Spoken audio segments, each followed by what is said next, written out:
today I wanted to show you one of my 5 top beginner plants. And when I mean 5 plants, I mean 5 species. So I'll probably show you a lot more, just like the different types in the species that I think that anyone can grow. And I know a lot of people are like, oh, I have this black thumb and every plant I bring home, it dies. Well, honestly, you can try killing these and you won't. Or at least I hope you don't. But I think that they're very easy. They're fast growing. You can put them in kind of all types of lights, like low light, bright light, and they'll be okay.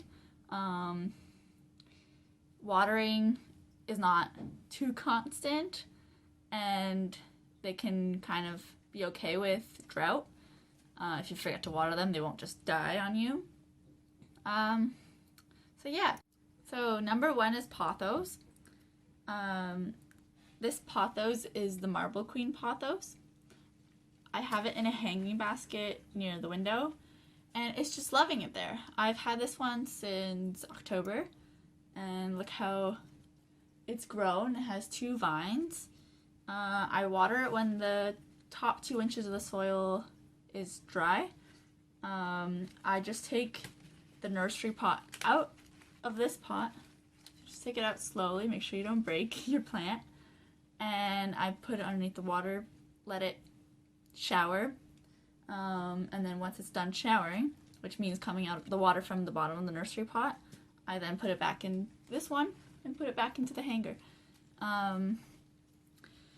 Yeah, it's nice where it is. It gets enough sun. It's pretty simple. I kind of forget it sometimes, and then when you see it shrivel up, I don't have a picture right now, but I will eventually show you specifically how to take care of pothos.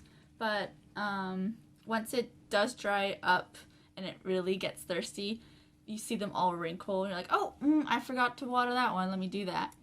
And yeah, it won't die on you. So that's why I think it's a beginner plant. This one is my newest pothos. It's the neon pothos. So nice and yellow. The same thing. You just water it when it feels dry. It could be every 1 week, every 2 weeks. This one's farther away from the sun, from the window, but it's still thriving. It's okay. It's living. I haven't fertilized any of these. But as you can see with this one, my green pothos in this beautiful pot, new leaves are coming out constantly. I've actually just took off cuttings of this to propagate, so then I can fill it and make it bushier, because right now it's kind of like bald-ish. She's kind of bald. But yeah. My favorite one is actually a cutting I got from my friend, and it is the Pearl and Jade pothos. And when I got it, it was just these two back leaves, and it's grown so fast. And the same thing with the other pothos, I kind of just neglect them. So I'm sure you can neglect it and it'll be fine. So my second plant that I think is beginner friendly is a snake plant. They're just funky looking. They do kind of look like snakes coming out of a pot, I guess. When I got this one, it was down to here, and the same thing with the pothos. I kind of just neglect it, unfortunately. But yeah, right now the soil's dry. I should probably water it. But yeah, it doesn't like to be moved around. So it's finicky in that way. Like, I've left it in the same spot since I've had it, and I just moved it now when I got my shelves. And it's produced a little pup. Let me find it. Here. It produced this little pup.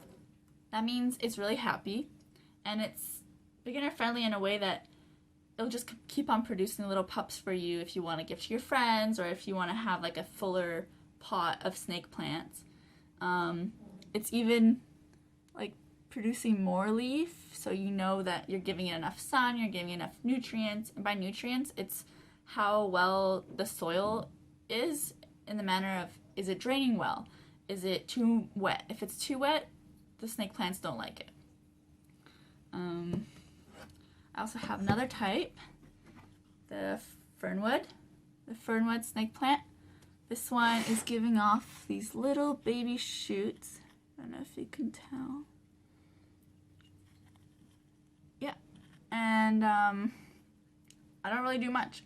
I just pick it up, water it when it's dry, let the water come out through here, put it back in there. 2 weeks from now, I'll look at it. Oh, it's dry. Do it again. And then this one, the bonsai snake plant. Again, another demonstration of how quick they grow and how healthy they are is if there's another pup, which is the case. So my third beginner-friendly plant is the Dracaena family.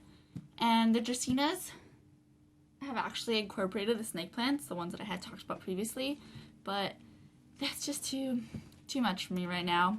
I'm just gonna keep on calling them separate species. My biggest and oldest plant, this one is 5 years old now. I have literally taken it everywhere. I've moved back and forth a few times and it's come with me and it's still thriving. You'll see the newest leaves will be coming up from top over here, so it'll be like a lighter green, and then the bottom leaves will be a darker green. What I noticed with the Dracaenas are that they do yellow on the bottom and the leaves just fall off. Like right now you'll see there's some crunchy ends. That does happen if you don't water it frequently or if you leave it in the sun, like not in the sun, but if you leave it too close to the sun. So I do have these farther back from the window. But other than that, they just look so pretty. It's like having your own little tree in your house. And yeah, I do the same thing with all of them. None of them really need humidity or that much of humidity. I water it once a week whenever the top 2 inches of the soil is dry. This is my other Dracaena. It's a Dracaena marginata. So it has like these red little stripes. And as you can tell, the newest growth is the green, the light green. And yeah, I just water it until the water comes out over here. Since this one doesn't have a nursery pot, water it. And then once there's water coming out from here, you don't water anymore, otherwise it's gonna spill everywhere. And you can either tip it into the sink so the water can come out, or just leave it and then whenever you need, but whenever the plant needs the water, it'll soak it up through the roots. It's just very simple. Looks like a little tree, and I love them. So the fourth is the Peperomia family. There are lots of them that are indeed difficult, and like I've killed maybe 2 different types and I can't seem to understand what I've done wrong, but it's probably I overwatered it or I let it soak up too much water and the roots didn't like that. But the ones I'm going to show you are in fact very easy to take care of. This one, the biggest one, it's the Peperomia obtusifolia variegata, and it's just so beautiful. It's like a rubber plant, common name, the rubber plant, and I've had it for 3 years now, and it started off like this little propagation that I'm doing. Started off with 2 little leaves, and then I grew into this, and I kind of just don't do anything. I water it every 2 weeks, and I spray it with some oil to keep the leaves shiny, so some coconut oil if needed, or clean it with some water and some paper or water and a rag, just so that the dust doesn't form on it and it won't let the sun reach the leaves. But yeah, that's all I do. I don't fertilize it also. It doesn't need humidity or that high of humidity. Yeah. So this one is my Peperomia fusifolia, so the green version of it. And I knocked it over not too long ago, I guess like a month ago, by accident. And so a leaf came off. And I just planted that one single leaf, this one, into here. Left it near my windowsill, watered it whenever I remembered, whatnot. And then these little leaves started popping out. So, like, this one leaf grew this other 3 leaves, making a new whole plant. So it's just that simple to take care of, and that simple to create more plants. If you want more plants, what I think I'm going to do is I'm going to repot that little one into the bigger one, just to make it a fuller pot. I do like the look of the fuller plants. And then this one is my newest Peperomia. It's the Peperomia Pixie Lime. Sorry, the camera doesn't make it look that cute, but it's just this little neon little plant, and I got this cute little pot for it, and it kind of just does its thing. Feel it if it's dry, water it. That's about it.